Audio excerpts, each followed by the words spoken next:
بسم اللہ الرحمن الرحیم۔ خلاصہ خطبہ جمعہ سیدنا امیر المومنین حضرت مرزا مسرور احمد خلیفۃ المسیح الخامس ایدہ اللہ تعالی بنصر العزیز فرمودہ 16 فروری 2024 بمطابق 16 تبلیغ 1403 ہجری شمسی بمقام مسجد مبارک اسلام آباد ٹیل فورڈ سرے UK۔ امیر المومنین حضرت خلیفۃ المسیح الخامس ایدہ اللہ تعالی بنصر العزیز نے مورخہ 16 فروری 2024 کو مسجد مبارک اسلام آباد ٹیل فورڈ UK میں خطبہ جمعہ ارشاد فرمایا، جو مسلم ٹیلی ویژن احمدیہ کے توسط سے پوری دنیا میں نشر کیا گیا۔ جمعے کی اذان دینے کی سعادت مولانا فیروز عالم صاحب کے حصے میں آئی۔ تشہد تعوذ اور سورۃ الفاتحہ کی تلاوت کے بعد حضور انور ایدہ اللہ تعالی بنصر العزیز نے فرمایا، جنگ احد کے واقعات کے حوالے سے آن حضرت صلی اللہ علیہ وسلم کی سیرت اور صحابہ کرام کے آن حضور صلی اللہ علیہ وسلم سے عشق و محبت کے تعلق کا ذکر ہو رہا تھا۔ اس حوالے سے حضرت خارجہ بن زید رضی اللہ عنہ کی شہادت کا بھی ذکر ملتا ہے۔ آپ رضی اللہ عنہ کو 13 سے زائد زخم لگے تھے اور بالآخر صفوان بن امیہ نے آپ کو شہید کر دیا تھا اور پھر آپ کا مصلح بھی کیا گیا۔ ایک روایت کے مطابق حضرت عباس بن عبادہ رضی اللہ عنہ نے اپنا خود حضرت خارجہ بن زید رضی اللہ عنہ کو پیش کرتے ہوئے کہا کہ کیا آپ کو اس کی ضرورت ہے؟ تو حضرت خارجہ رضی اللہ عنہ نے جواب دیا کہ نہیں، جس کی چیز کی تمہیں آرزو ہے مجھے بھی اسی یعنی شہادت کی خواہش ہے۔ حضرت عباس بن عبادہ رضی اللہ عنہ کو سفیان بن عبد الشمس نے شہید کیا تھا۔ پھر حضرت شماس بن عثمان رضی اللہ عنہ کی شہادت کا ذکر ہے۔ آپ غزوہ بدر اور غزوہ احد میں شامل ہوئے اور غزوہ احد میں بڑی جانفشانی سے لڑتے ہوئے 34 برس کی عمر میں شہید ہوئے۔ حضور صلی اللہ علیہ وسلم نے فرمایا کہ میں نے شماس بن عثمان کو ڈھال کی مانند پایا۔ پھر حضرت نعمان بن مالک رضی اللہ عنہ کی شہادت کا ذکر ہے۔ آپ بھی غزوہ بدر اور غزوہ احد میں شریک ہوئے اور غزوہ احد میں شہید ہوئے۔ ایک روایت کے مطابق آپ کو صفوان بن امیہ نے، جبکہ ایک دوسری روایت کے مطابق آپ کو ابان بن سعید نے شہید کیا تھا۔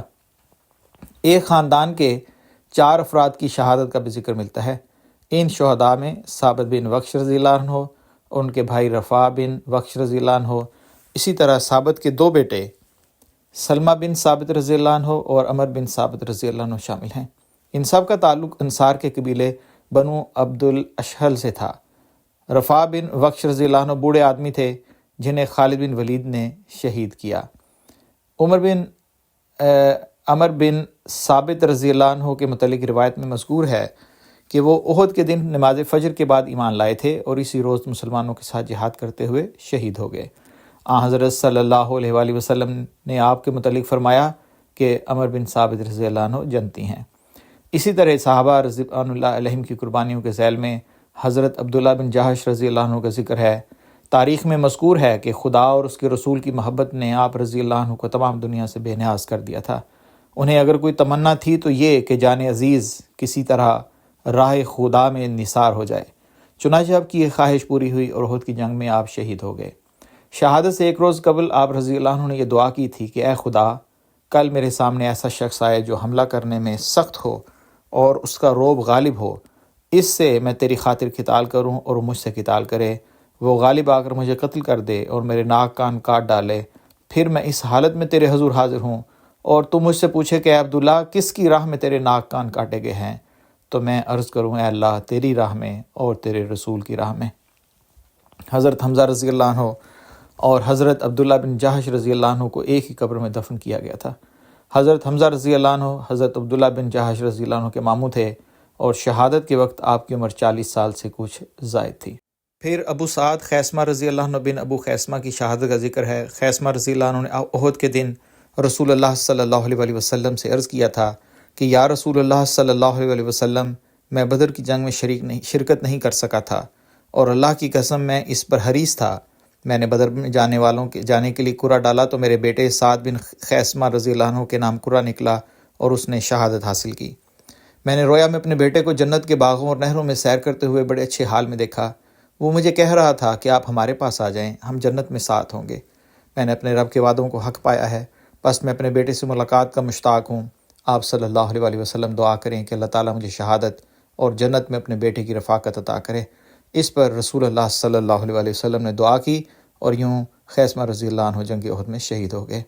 پھر عبداللہ بن عمر رضی اللہ عنہ کی شہادت کا ذکر ہے۔ آپ رضی اللہ عنہ نے شہادت سے قبل اپنے بیٹے حضرت جابر رضی اللہ عنہ کو فرمایا تھا کہ میں دیکھتا ہوں کہ میں اولین شہداء میں سے ہوں گا، میرے ذمہ کچھ قرض ہے، تم وہ ادا کر دینا اور اپنی بہنوں سے حسن سلوک کرنا۔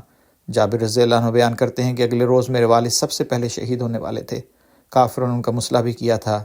حضرت جابر رضی اللہ عنہ کہتے ہیں کہ جب رسول اللہ صلی اللہ علیہ وسلم احد کے شہداء کی تدفین کے لیے تشریف لائے تو آپ نے فرمایا کہ ان شہداء کو ان کے زخموں سمیت ہی کفن دے دو، کیونکہ میں ان پر گواہ ہوں۔ کوئی مسلمان ایسا نہیں جو اللہ کی راہ میں زخمی کیا جائے، مگر وہ قیامت کے دن اس طرح آئے گا کہ اس کا خون بہہ رہا ہوگا اور اس کا رنگ زعفران کی طرح ہوگا اور اس کی خوشبو کستوری کی طرح ہوگی، یعنی یہ لوگ پسندیدہ لوگ ہیں۔ حضرت جابر بن عبداللہ رضی اللہ عنہ بیان کرتے ہیں کہ میرے والد کو جب احد کے دن لایا گیا تو میری پھوپھی رونے لگیں اور میں بھی رونے لگا، لوگ مجھے روکنے لگے مگر رسول اللہ صلی اللہ علیہ وسلم نے مجھے نہیں روکا۔ پھر حضور صلی اللہ علیہ وسلم نے فرمایا، تم لوگ اس پر رو یا نہ رو، اس سے کوئی فرق نہیں پڑتا، اللہ کی قسم فرشتے اس پر مسلسل سایہ کیے ہوئے تھے یہاں تک کہ تم نے اسے دفن کر دیا۔ حضرت مسلم موعود رضی اللہ عنہ فرماتے ہیں کہ اللہ تعالیٰ فرماتا ہے کہ جو مسلمان شہید ہو گئے ہیں تم انہیں مردہ نہ کہو، وہ اللہ تعالیٰ کے زندہ سپاہی ہیں اور اللہ تعالیٰ ان کا ضرور بدلہ لے گا۔ دیکھو اگر ایک صحابی مارا گیا تو اس کے مقابلے میں مشرکوں کے 5 آدمی مارے گئے، اور ہر جنگ میں کفار مسلمانوں کے مقابلے میں بہت زیادہ ہلاک ہوئے سوائے جنگ احد کے، کہ اس میں بہت سے مسلمان مارے گئے تھے، مگر ان کا بدلہ بھی اللہ تعالیٰ نے دوسری جنگوں میں لے لیا۔ جنگ احد کے بعد حضرت صلی اللہ علیہ وسلم نے کمزوری کی وجہ سے بیٹھ کر نماز ظہر پڑھائی، آپ کے پیچھے صحابہ نے بھی بیٹھ کر نماز ادا کی۔ شہداء احد کی تعداد کے متعلق اکثر علماء کا قول ہے کہ اس روز کل مقتولین کی تعداد 70 تھی، جن میں سے 4 مہاجرین میں سے اور باقی انصار صحابہ رضوان اللہ علیہم تھے۔ بعض متفرق روایات میں یہ تعداد 80 اور 96 نیز 49 سے 160 تک بھی بیان ہوئی ہے۔ شہداء احد کی نماز جنازہ کے متعلق یہ ذکر ملتا ہے کہ حضور صلی اللہ علیہ وسلم نے شہداء احد کی نماز جنازہ اس موقع پر نہیں پڑھی تھی۔ ایک روایت کے مطابق آپ صلی اللہ علیہ وسلم نے شہداء احد کی نماز جنازہ جنگ احد کے 8 سال بعد ادا کی تھی۔ حضرت امام شافعی بیان کرتے ہیں کہ متواتر روایات سے یہ بات پختہ طور پر معلوم ہوتی ہے کہ نبی کریم صلی اللہ علیہ وسلم نے غزوہ احد کے شہداء کا جنازہ نہیں پڑھا۔ جن روایات میں ذکر آیا ہے کہ آپ صلی اللہ علیہ وسلم نے ان شہداء کا جنازہ پڑھا اور حضرت حمزہ رضی اللہ عنہ پر 70 تکبیرات کہی تھیں، یہ بات درست نہیں ہے۔ جہاں تک اس روایت کا تعلق ہے کہ رسول اللہ صلی اللہ علیہ وسلم نے 8 سال بعد ان شہداء کا جنازہ پڑھا تھا، تو اس روایت میں اس بات کا ذکر ہوا ہے کہ یہ واقعہ 8 سال بعد کا ہے۔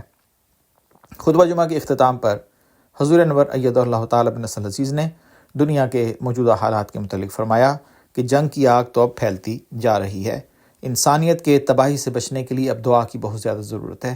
احمدی اگر حقیقت میں صحیح طرح دعا کریں تو اس کے لیے کچھ کر سکتے ہیں۔ اسرائیلی حکومت اپنی ڈھٹائی پر تلی ہوئی ہے، ہر بات پر وہ اپنا کوئی نہ کوئی عذر تراش کر بیان کر دیتے ہیں، کسی عقل کی بات کو ماننے کے لیے یہ تیار نہیں ہیں۔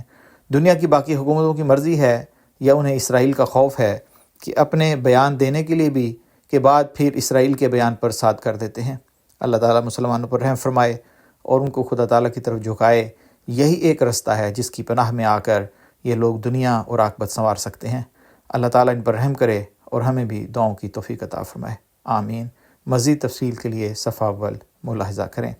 روزنامہ الفضل انٹرنیشنل، بروز سوموار، مورخہ 19 فروری 2024، صفحہ نمبر 1 اور 2، آواز رضوان احمد افضل۔